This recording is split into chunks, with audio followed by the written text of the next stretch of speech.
Hospice is an amazing opportunity to meet people and to take care of them in their last hours, in their last few days, to meet and talk with the families, get to know who they are, what kind of person they are. My first hospice experience was very intimidating because you're dealing with death and dying, and that's not something that is taught to you in nursing school.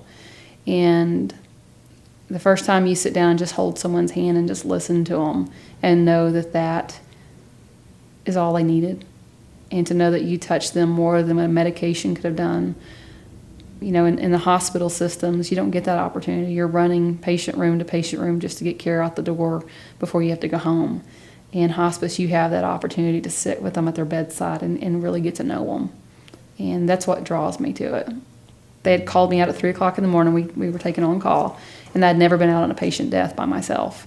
And so I went in there, and as soon as I get there, the whole staff that was sitting at her bedside leave. So I'm in there with this lady, and I'm assessing her. And I could tell she was struggling. And sometimes patients just need to know it's okay to go. So I bent down, I held her hand, I said, "It's okay."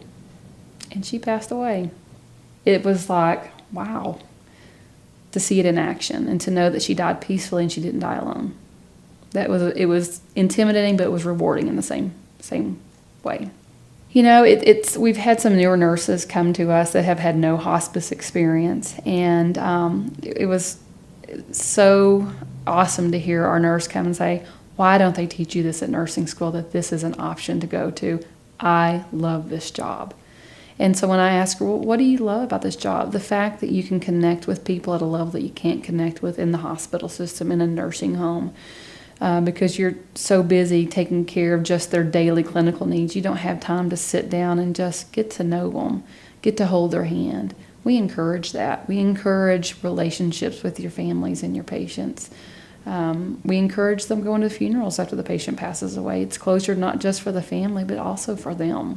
So to hear that feedback from our staff, hospice isn't for everyone. We have transitioned some nurses out that didn't feel comfortable, maybe in patients' homes, but to be able to see the ones that are going to be here long term and know that this is their niche, this is what makes them happy, that's exciting.